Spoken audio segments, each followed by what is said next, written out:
Hello दोस्तों, स्वागत है आज की मेरी इस वीडियो में। आज मैं लेकर आ गया हूं आपके लिए वार्षिक परीक्षा 2023 का कक्षा 11 का जीव विज्ञान का पेपर। और इसमें मैं इसके सभी क्वेश्चंस दिखाने वाला हूं और इनके बहुविकल्पी इसका उत्तर भी बताने वाला हूं।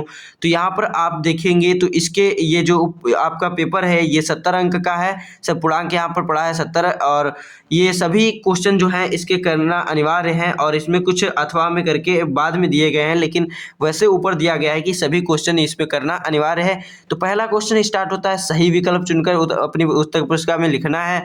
तो पहला है, वर्गीकी का जनक किसे कहते हैं? तो वर्गीकी का जनक किसे कहते हैं? कैरोलस लीनियस को कहते हैं। यानी कि पहला जो विकल्प है आपका 1, इसका पहला ही उत्तर सही है। कैरोलस लीनियस को वर्गीकी का जनक कहते हैं। तो दंश कोशिकाएं पाई जाती हैं, दूसरा है क्वेश्चन।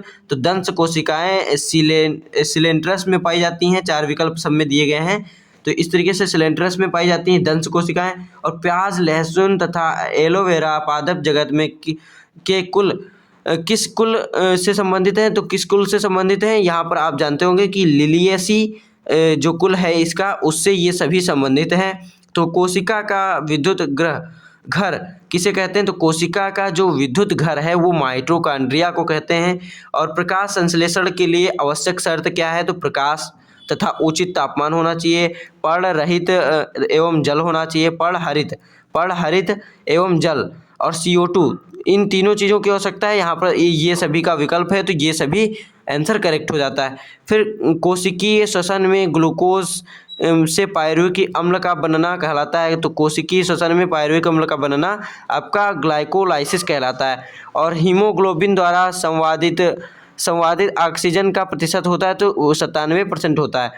एक स्वस्थ मनुष्य 1 मिनट में सांस लेता है तो कितनी बार लेता है? 12 से 16 बार तक ये एक स्वस्थ मनुष्य एक बार में सांस लेता है, मतलब 1 मिनट में।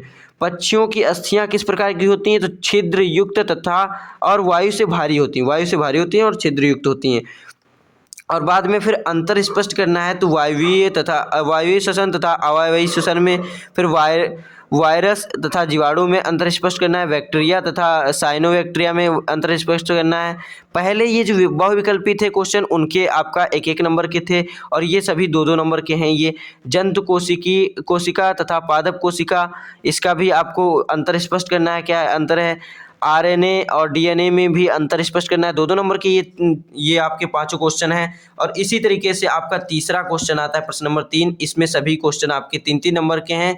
3-3 नंबर, इधर नंबर आपको लिखा देखने को मिल रहा है।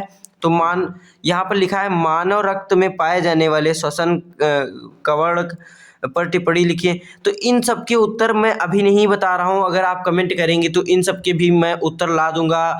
वैसे मैं मैथ का स्टूडेंट हूँ और मैथ के क्वेश्चंस मैंने पूरे सॉल्यूशन कराया है। अगर आप इसके लिए भी कमेंट करेंगे तो इसकी डिमांड पर मैं आपको इसके आंसर भी करा सकता हूं। और अभी ये आप देख लीजिए, इस तरीके से इतने क्वेश्चन इसके पूछे जाते हैं और इसका आप एक आइडिया बना, एग्जाम 11 का होता है, कक्षा 11 का, उसमें कितने कैसे क्वेश्चंस आते हैं वो आप पता कर लीजिए यहाँ पर। तो यहाँ पर आप देखेंगे इसमें भी ये 3-3 नंबर के आपके ये क्वेश्चंस हैं। इस तरीके से ये क्वेश्चंस खत्म हो जाते हैं। फिर आपका प्रश्न नंबर 4 है, इसमें भी 3-3 नंबर के सभी क्वेश्चंस हैं। और यहाँ पर ये जो दीर्घ उत्तरीय प्रश्न है वो 5-5 नंबर का 3 प्रश्न है। और यहाँ पर अथवा करके दिया गया है, ये प्रश्न करिए या फिर ये प्रश्न करिए, फिर ये करिए या फिर ये करिए। ऐसे ही 3 क्वेश्चन है, तीनों में 1-1 आपको ऑप्शन मिल जा रहा है, कोई 1-1 करना है। तो इस तरीके से ये आपको पेपर देख लीजिए, ऐसे ही पेपर आपका भी आ सकता है। तो इनका प्रैक्टिस आपको, मॉडल पेपर जितने भी दिखाए जाते हैं उनका आप प्रैक्टिस हमेशा किया करिए, जिससे कि आपके अच्छे से अच्छे नंबर आया करें। और अगर भी मतलब वीडियो को लाइक कर दीजिए और चैनल को भी सब्सक्राइब कर लीजिए। ऐसे ही आपके लिए मॉडल पेपर वगैरह या फिर पढ़ाई से रिलेटेड, आपके एजुकेशन से रिलेटेड इस चैनल पे सभी वीडियोस अब डाले जा रहे हैं। तो जुड़े रहिए हमसे, तब तक के लिए धन्यवाद।